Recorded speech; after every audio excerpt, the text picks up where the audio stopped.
What up, everybody, and welcome to another thriller of Who Wore It Best Jersey Royale.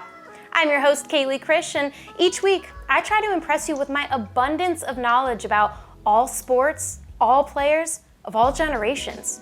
Trust me, I impress myself. On this show, I pick a number at random and then give you the stats, facts, and career highlights about the greatest players to ever wear that number. At the end of our little history lesson, I will choose who wore that number best, and then we do it all again next week. Remember, I want to hear from you as well. Is there a number that you want to see battle it out? Leave a note in the comments and maybe your number will be next. Before we jump into this week's number, remember, like the video, subscribe to the channel, and turn on those notifications so that you never miss a single number. I mean, how can you possibly be the coolest person at the water cooler if you haven't caught up on the show, right? All right, it is time to see what number we are chatting about today. This week, we are going all the way to the end of the dial to the number 99. That's right, it is a big number with some big talent. So let's not waste any more time. First up, to wear the number 99.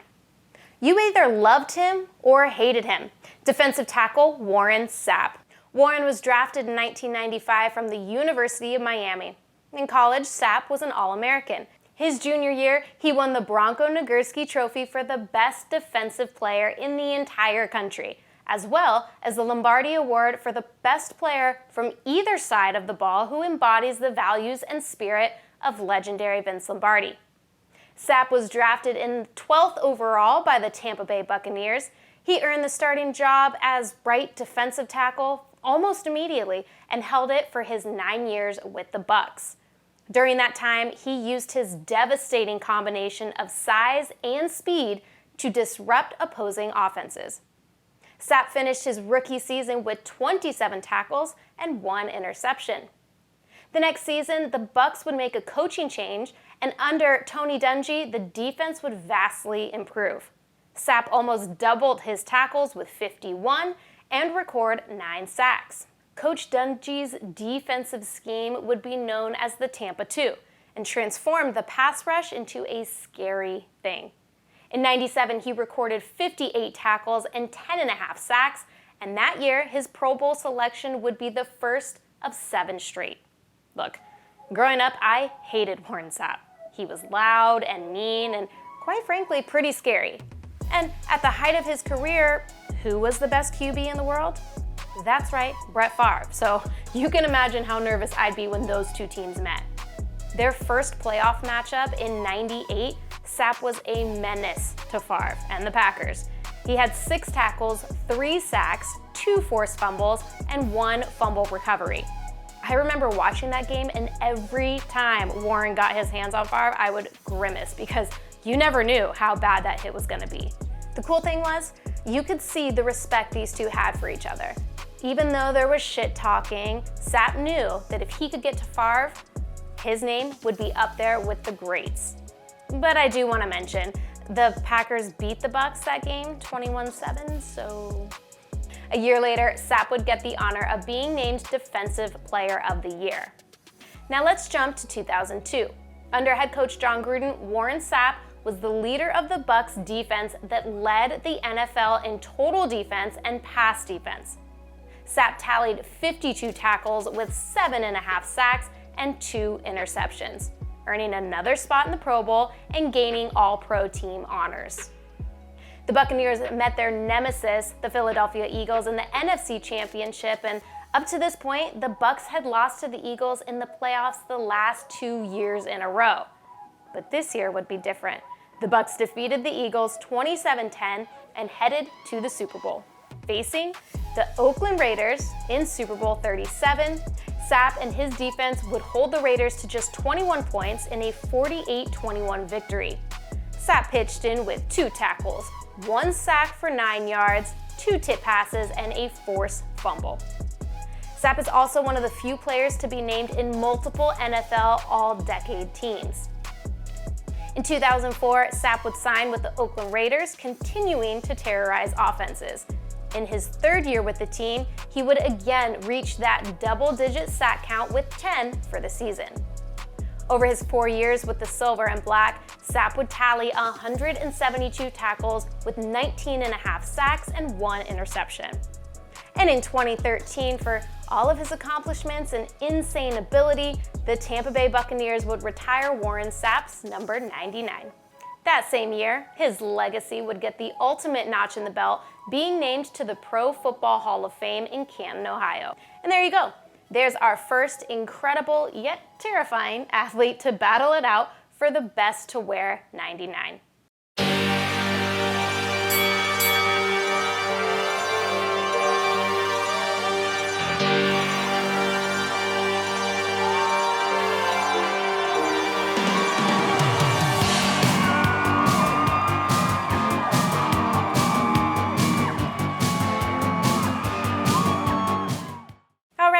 Let's jump into our next candidate, Mitch Williams. Mitch was drafted by the San Diego Padres in 1982. He made his MLB debut in 1986 with the Texas Rangers.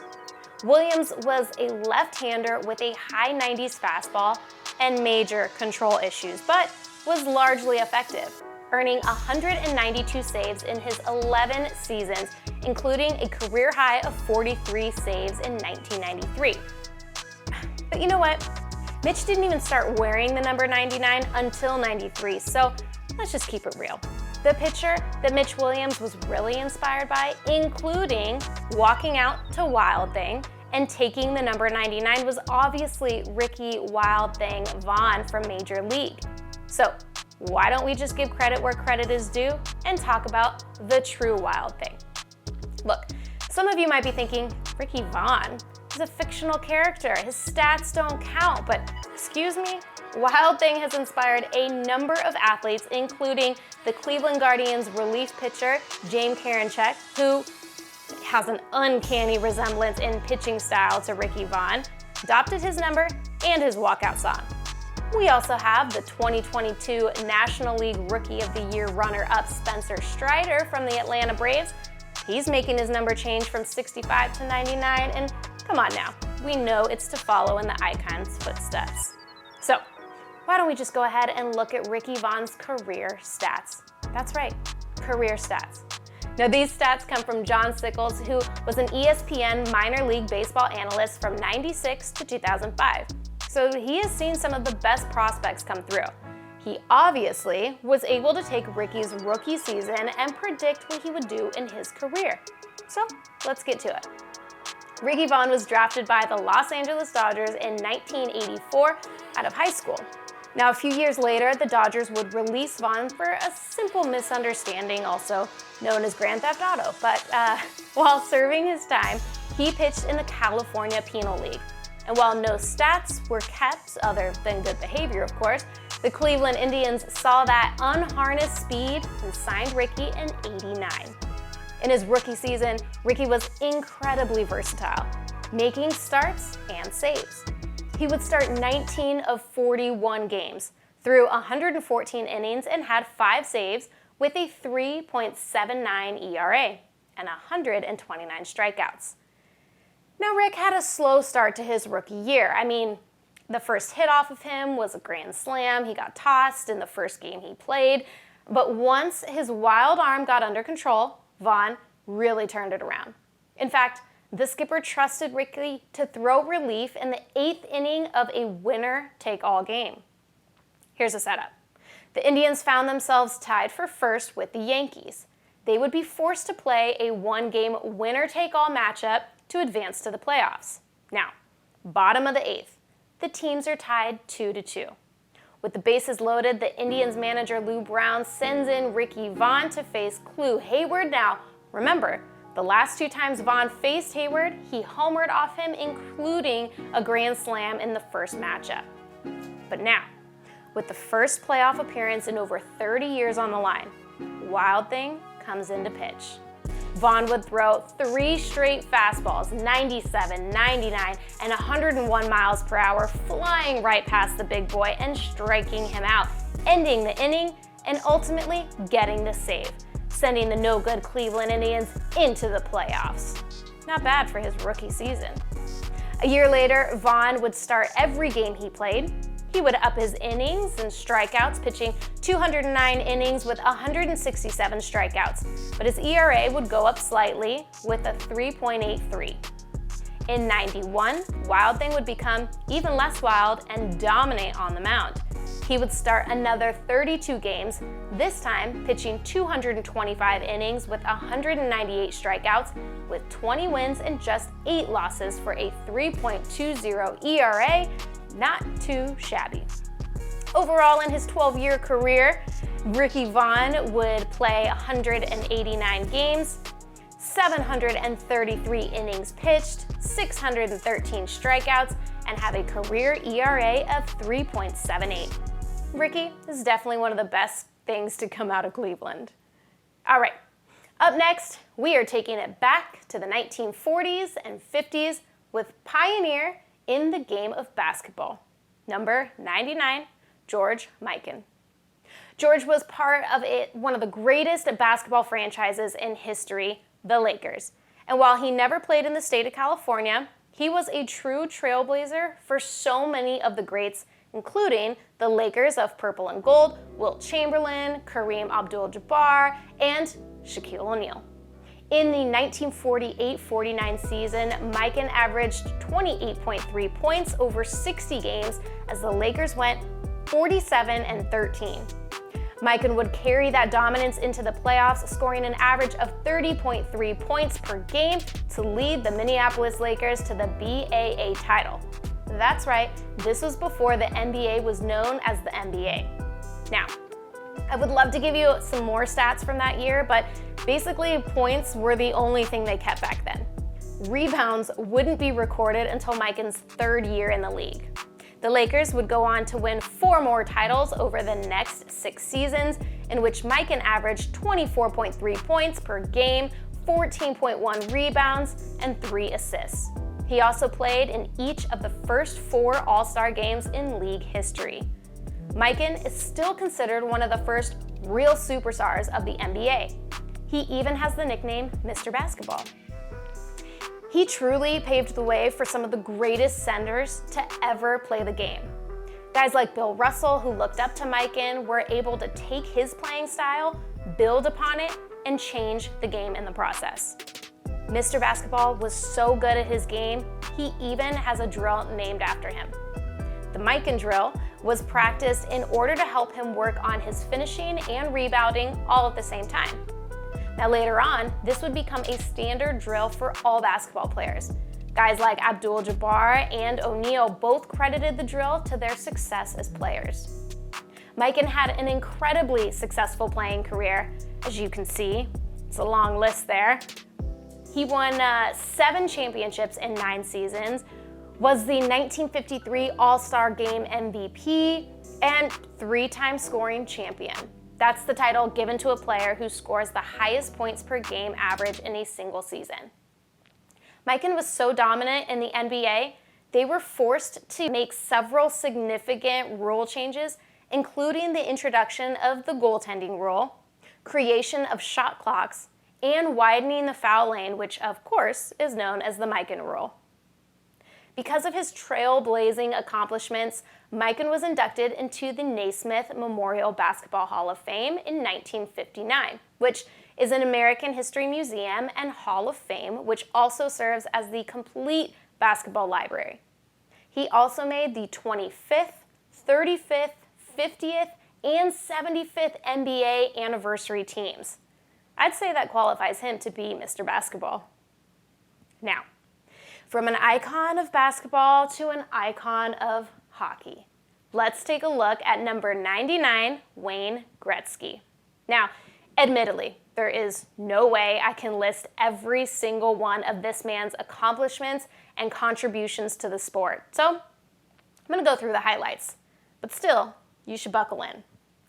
Gretzky came to wear the number 99 in the Ontario Major Junior Hockey League. He originally wanted to wear number 9 for his hockey hero Gordie Howe, but since the number was already taken, his coach suggested he wear 99, and I think we're all pretty happy he did. In 1978, at the age of 17, Gretzky signed his first professional contract with the Indianapolis Racers of the World Hockey Association. Now, at this time, the WHA was struggling to stay afloat, so after only playing in 8 games, Gretzky was sold to the Edmonton Oilers. In 1978, Oilers owner Peter Pocklington signed 18-year-old to a 10-year, $3 million contract, which at the time was the longest contract in hockey history. That season, Gretzky finished 3rd in the league with 110 points and captured the Lou Kaplan Trophy as Rookie of the Year, and helped the Oilers finish in 1st place in the league. At the end of that season, the WHA agreed to fold, and 4 of their teams were absorbed by the NHL, including the Oilers. In his first season in the NHL, Gretzky's success would continue, and he was awarded the Hart Memorial Trophy as the NHL's MVP, his first of 8 in a row, by the way. He also tied for first in scoring with 137 points. This season still stands as the highest point total by a rookie in NHL history. Gretzky also became the youngest player to score 50 goals. He won his 2nd consecutive Hart Trophy, and in the first game of the 1981 Stanley Cup playoffs, Gretzky had 5 assists, a single-game playoff record. Now, in the 1981-82 season, Gretzky would surpass a record that had been held for 35 years, 50 goals in 50 games, and he actually did it in 39. His 50th goal came in the final seconds of a 7-5 win over the Philadelphia Flyers, and that was his 5th goal of the game. He also broke the record for most goals in a season with 76 and netted 10 hat tricks that year as well. He would finish with records of 92 goals, 120 assists, and 212 points in 80 games, becoming the only player in NHL history to break the 200-point mark. That year, Gretzky became the first hockey player and first Canadian to be named the Associated Press Male Athlete of the Year. The following seasons, Gretzky would break his own assist records 3 more times, with 125 in 82-83, then 135 the next year, and then 163 the year after that. In the 1983-84 season, Gretzky and his Oilers would defeat the 4-time defending champion New York Islanders in their first of 4 cups in 5 years. Gretzky's style of play was so effective, he had an incredible impact on the NHL as a whole. Because he wasn't the biggest, strongest, or fastest out there on the ice, he knew he needed to utilize the entire team in order to move around undetected until a scoring opportunity opened up. Prior to Gretzky, it was typical that one player would have the puck. The idea is you get your best player the puck and let him score. But when Gretzky and the Oilers came on the scene, you had to watch not just one, but all of the skaters on the ice. Now, using this approach, the Oilers, led by Gretzky, became the highest scoring team in NHL history. Now, all that we've covered so far, Gretzky has already had an incredible career. By the time he left Edmonton, he had held or shared 49 NHL records. But as crazy as it sounds, his contributions to the sport of hockey were only just beginning. In 1988, after winning a Stanley Cup, the Oilers had made it known that they wanted to trade Gretzky, so the LA Kings made their move. This transaction was so huge to the sport of hockey, it is known as the trade. The Oilers traded Gretzky and 2 of his teammates to the Kings in exchange for 2 of their players, $15 million cash, and the Kings' first-round draft picks in the 89, 91, and 93 drafts. And as you can imagine, this sent the Canadiens into a frenzy. And in Gretzky's first game back in Edmonton after the trade, in a sold-out arena with the game nationally televised in Canada, he received a 4-minute standing ovation. Oh, gosh, that gives me the chills just thinking about it. In 1990, the Associated Press named Wayne Gretzky Male Athlete of the Decade.